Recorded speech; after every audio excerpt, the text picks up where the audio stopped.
I don't know about you, Zach, but I've had it. The affordability for cars is just out of the roof. It's crazy. I don't know how most Americans can afford cars. And well, I thought maybe we could take a look at, I don't know, an average car, a Nissan Rogue, and see what it would cost an average person to try and buy that car in, say, an average state like Texas. Works for me, Pops. Yeah, this comes on the heels of Nissan's Q4 earnings and the average transaction price increasing at Nissan in the fourth quarter to nearly $40,000 for a Nissan. So yeah, let's do this, Dad. Let's also use your affordability rule of thumb. Like, how much vehicle can I afford? You've always said that you should use the 10% rule. And that 10% rule is 10% of your gross income. No more than that should go towards your car payment every month. And when I say car payment, I don't just mean the loan, right? You're talking about the full car payment. Yeah, we're talking about the car payment, the insurance, the maintenance, everything associated with a car.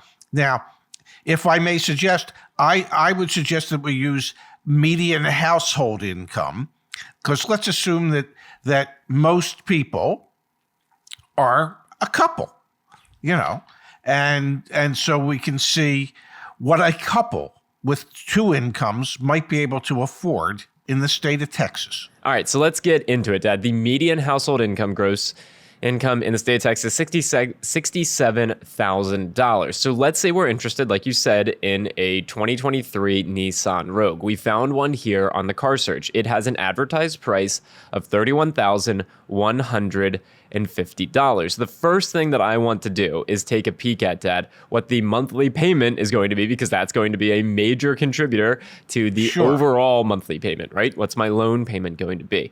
So the estimated out the door price with fees and taxes and all that stuff is going to be a little bit north of $33,354. And this is where we now can lean on Edmunds, who puts out every single month the latest and greatest average APRs for an auto loan.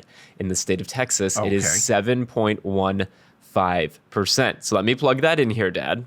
All right, so we're at 7.15% with no cash down on a 60-month note, no trade-in. That means my monthly payment is going to be $662. Okay, but that doesn't include your insurance, doesn't include gas, doesn't include maintenance. So, if insurance is an additional $150 a month and gas is, I don't know, call it $200 a month, and maintenance, call it $10 a month because it's a brand new car. It's 120. That's one. That's 270. That's 470 on top of the 662. That's $1,100 and some dollars a month, which means using our 10% rule, that car isn't affordable. CarEdge.com, all sorts of free resources back there, Dad. Like what? Oh, I don't know. What's your car going to depreciate over time? How much is your insurance going to be? What should you expect to pay for fuel? It's all there. All that information in one place. And I should mention, at the bottom of most listings on CarEdge.com, we do give you not only depreciation, estimated insurance cost, and estimated maintenance and repair costs annually as well. And Dad, for this particular vehicle, yeah, you're looking at about $20 a month in maintenance / repairs, depending on your age and your status as a driver. You could be looking at anywhere from $100 a month to a couple $100 a month on insurance. And yeah, we're not even factoring in depreciation on this. So your recommendation to the couple in Texas that's looking at this Rogue would be, guys, please don't do it. Please don't do it. You're just going to be burdening yourselves. And we haven't even done what most folks do, which is change this from a 5-year loan to what a lot of folks do is an 84-month loan. But even when you do that, Dad, the monthly payment on your financing goes down to $505, but still you have all the other costs, not to mention the fact that your maintenance and repair costs, as well as your depreciation, go up as you hold on to the vehicle longer. So maybe what these people do is they look at a used one. Right? Yeah. That could make sense. So I found another used vehicle, Dad. I found a 2021, because if you're cross shopping, same trim, not a lot of miles, 15,000 miles. Advertised price on this one, Dad, $27,980. And that has come down significantly from where this dealership had previously advertised it, which is a good thing.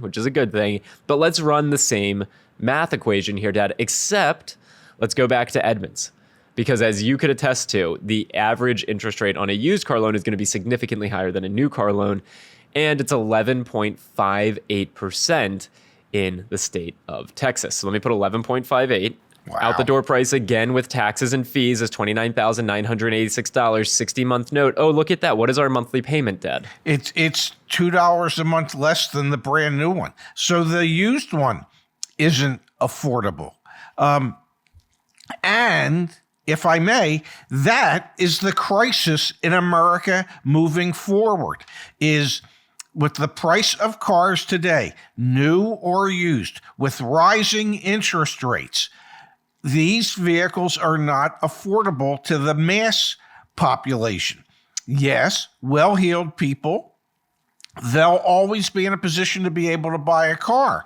Yep. But your average person with a median income of $67,000, using our 10% rule of not allocating more than 10% of your gross earnings towards an automobile, the car payment, the insurance, the maintenance, the gas, the depreciation.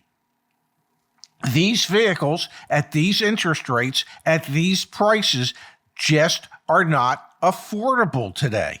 And I don't know how people can stretch on their car payments, still make housing payments, whether it be rent or a mortgage, still afford groceries, which continually keep going up in price.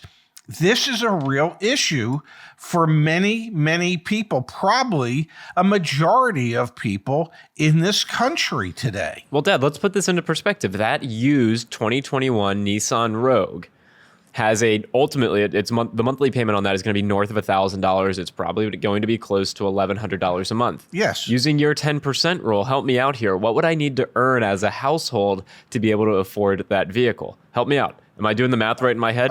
Is it over? Yeah.